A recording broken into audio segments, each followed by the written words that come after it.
नाज़रीन, अमेरिका और ईरान के दरमियान मुज़ाकरात का दूसरा दौर जो है वो इटली के शहर रूम में हो रहा है। इससे कबल अम्मान में पहला एक दौर हो चुका है। अब अम्मान जो है वो मिडिल ईस्ट में है और जो इटली है वो यूरोप में है। यानी एटमी प्रोग्राम ईरान का होता है और हमले की सूरत में मुतासर तो फिर यही होते हैं। इन हवाले से जानते हैं, मेरे साथ एक बड़ा नाम है, ब्रिगेडियर रिटायर्ड मसूद अहमद खान साहब का। खान साहब अस्सलाम वालेकुम। जी वालेकुम सलाम। खान साहब, यूरोप तो पहले ही फंसा हुआ है, यूक्रेन रूस के बाइस मामला आ गई, यूरोप प्रॉब्लम का शिकार है। अब मिडिल ईस्ट में अम्मान में एक पहले हुआ था और अब दूसरा जो है दौर वो इटली के शहर रूम में हो रहा है। मैं आपसे किबला ये जानना चाहता हूँ कि आपका वसी तजर्बा है, क्या मुज़ाकरात ईरान और अमेरिका के दरमियान हो जाएंगे जो होने जा रहे हैं, जबकि इसराइल जो है वो तो मुज़ाकरात के खिलाफ है, वो तो कहता है मुज़ाकरात ना हो। आपका तजर्बा क्या कहता है, किस नज़र से देखते हैं ब्रिगेडियर साहब?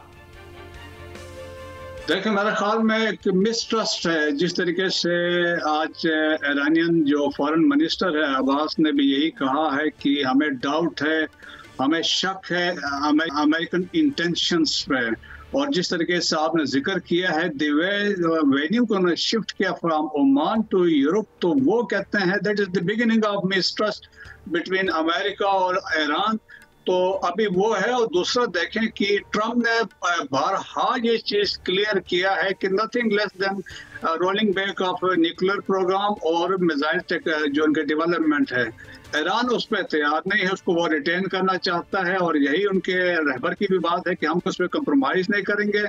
तो मुझे नहीं लगता है कि ये सेकंड राउंड भी जो होगा, जो कंसेशन ईरान मांग रहा है वो अमेरिका देने को बिल्कुल तैयार नहीं है। वो क्लियर कट है। जिस तरह आपने कहा, इजरायली प्रेशर एक तरफ से भी है कि वो ऐसा नहीं चाहता है कोई ऐसे कंसेशन दी जाए।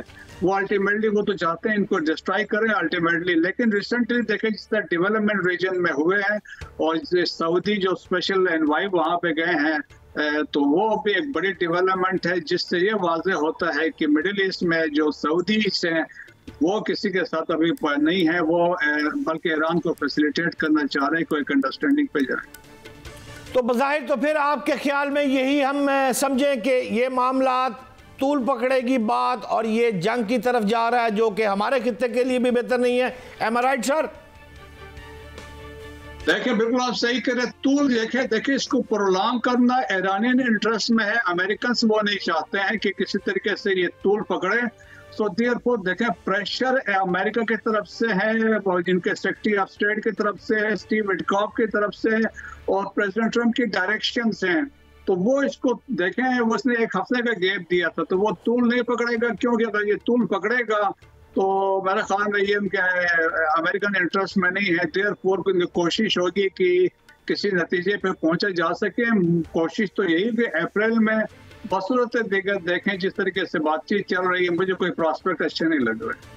काबिल एहतराम ब्रिगेडियर साहब, हमारे नायब वज़ीर आज़म व वज़ीर ख़ारजा जो इसहाक डार साहब हैं, उन्होंने एक दौरा किया है काबुल में। वज़ीर ख़ारजा जो हैं मौलवी अमीर मुत्तकी साहब से सिक्योरिटी खदशात, दहशत गर्दी, तजारत समेत बहुत से मुज़ाकरात किए हैं। तो मैं आपसे ये जानना चाहता हूँ कि सेंट्रल एशिया की रियासतों और रूस से तजारत का जो रूट है वो अफ़गानिस्तान से गुजरता है।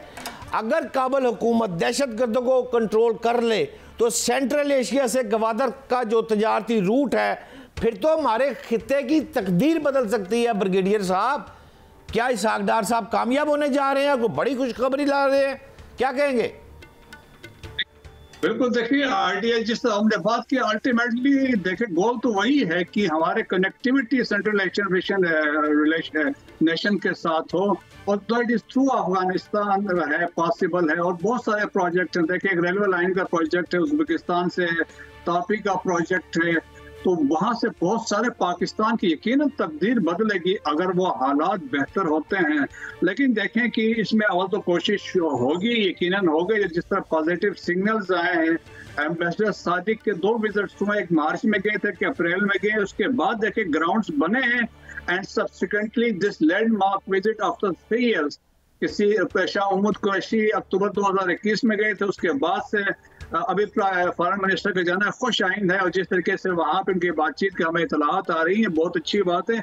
और ये भी खबरें हैं कि तालिबान ने एक्नॉलेज किया है कि फितना और खारिज एक बड़ा इशू है बिटवीन पाकिस्तान और अफगानिस्तान के दरमियान, और इसका फायदा यकीनन इंडिया भी उठा रहा था और दूसरी ताकतें भी उठा रही थी, जो एक किस्म की मिसअंडरस्टैंडिंग थी। अगर ये चीज़ें सेटल हो जाती हैं जिस तरीके से बातचीत की जा रही है, और जिस तरह इतलात ये भी हैं कि ये अफगान तालिबान ने इनको ब्रीफ किया होगा कि आगे स्टेप्स जो उन्होंने लिए हैं और फ्यूचर में वो TTP के खिलाफ स्टेप्स लेंगे।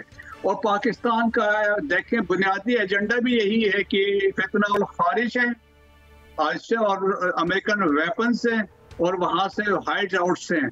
और पाकिस्तान ने देखें पहली दफ़ा ये था, इस चीफ ऑफ आर्मी स्टाफ को क्रेडिट जाता है जब क्लियर कट अफगान पॉलिसी उन्होंने दी और उन्होंने कहा no we have become a hot state. और अब एक और चीज आपने नोटिस किया होगा, देखिए मार्च में 140 के करीब प्रॉब्ली अटैक्स हुए थे पाकिस्तान में दहशतगर्दों के, लेकिन इस दफा जो है तकरीबन 4 अटैक्स हुए अप्रैल में और 4 शहादतें हुई हैं, जबकि मार्च में 137 शहादतें हुई थी ऑल जो सिविल फौजी।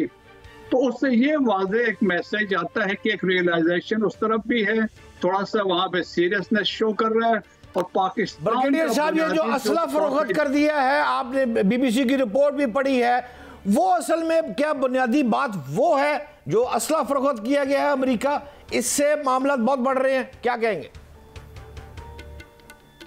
देखें भट्ट साहब, बुनियादी तौर पे दुनिया का पाकिस्तान का स्टांस को मानना एक बुनियादी वजह बनती है। देखें कि पाकिस्तान 4 साल से कह रहा था कि दहशतगर्द ग्रुप्स अफगानिस्तान में है, न सिर्फ पाकिस्तान के लिए खतरा है बल्कि वो सारी दुनिया के लिए खतरा है।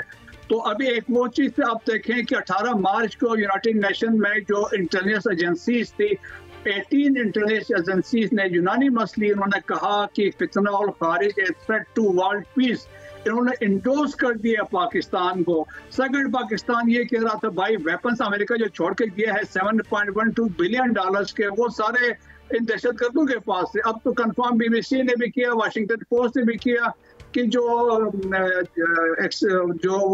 ट्रेन पे हमला हुआ जाफर एक्सप्रेस में, वहाँ पे भी यही हथियार है, जो फितना और खारिज जो हमले कर रहे हैं वहाँ पे भी ये हथियार है।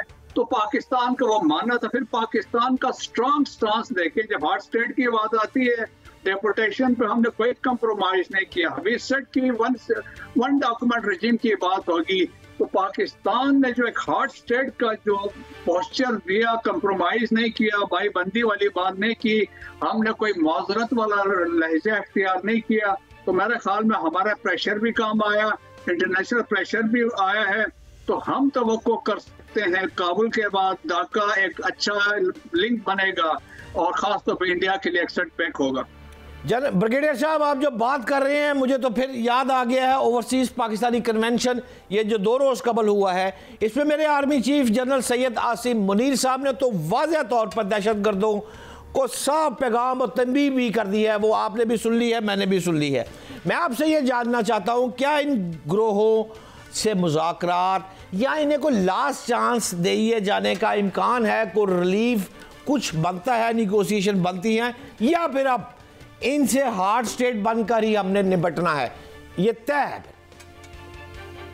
ये तय है, बिल्कुल क्लियर कट पॉलिसी है गवर्नमेंट ऑफ पाकिस्तान की। दहशतगर्दों से, फितना और खारिज से कोई बातचीत नहीं होगी।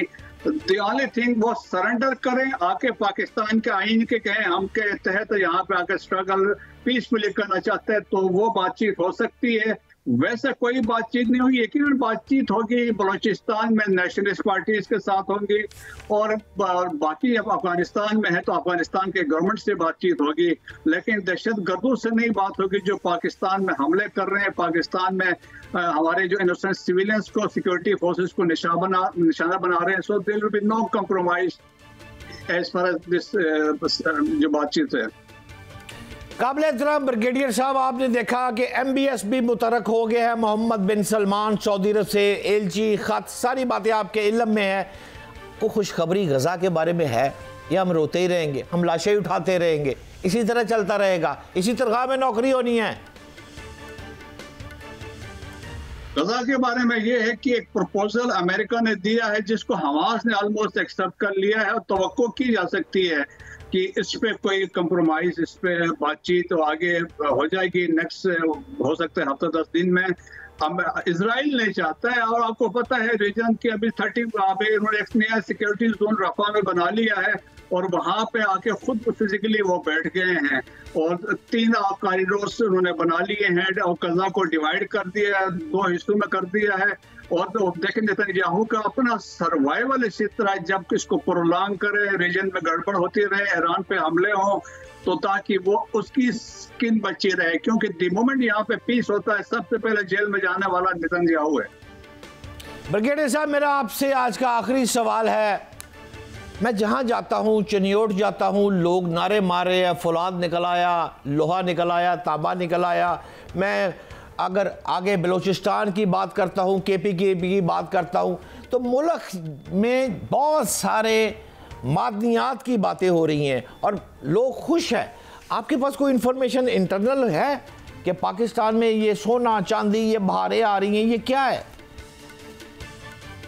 देखें जी, बिल्कुल इसी तरह है कि पाकिस्तान के अंदर जो अनटैप्ड है, बाकी एक तो अंदाजा जो अभी तक जो लेटेस्ट एस्टिमेट्स है, $6 ट्रिलियन के हमारे पास मिनरल्स हैं अक्रॉस पाकिस्तान, लेकिन इसमें गिलगित बल्तिस्तान की अभी तक वो समझ लें अनटैप्ड है, जहाँ पे कभी जाके वहाँ एफर्ट्स नहीं की गई हैं। तो पाकिस्तान के पास बहुत पोटेंशियल है। जिस तरीके से देखें कि कभी एक पीछे मिनरल्स कॉन्फ्रेंस हुई, आज भी प्राइम मिनिस्टर एक लाहौर में उसमें कॉन्फ्रेंस में बैठे हुए थे, तो पाकिस्तान के पास देखें ना $6 ट्रिलियन तो मिनिमम है। सो पाकिस्तान के टोटल डेट जो है $126 बिलियन के हैं। अगर ये चीजें एक्सप्लोर होती, हम कहाँ से कहाँ पहुंच सकते हैं। The only thing is but साहब की सिंसेरिटी हो गवर्नमेंट की, तो वो ये सब चीजें पॉसिबल है। तो और मेरे ख्याल में जिस तरीके से पाकिस्तान आर्म्ड फोर्सेस और गवर्नमेंट एक पेज पे हैं और जिस तरीके से इकोनॉमिक इंडिकेटर प्लस पे जा रहे हैं, तो मेरे ख्याल में things are going in the right direction और अल्लाह ताला पाकिस्तान पर रहम करेगा। बहुत शुक्रिया ब्रिगेडियर रिटायर मसूद अहमद खान साहब। नाज़रीन, इस वक्त इसहाक डार वज़ीर ख़ारजा का जो दौरा काबिल है वो इंतहाई अहमियत का हामिल है, क्योंकि अफ़गानिस्तान से मामलात अगर बेहतर हो गए तो ख़ित्ते में एक ताज़ा हवा का खुशगवार झोंका जो है वो पूरे ख़ित्ते में आएगा और उम्मीद है इंशाअल्लाह ताला पाकिस्तान के लिए बेहतर होगा।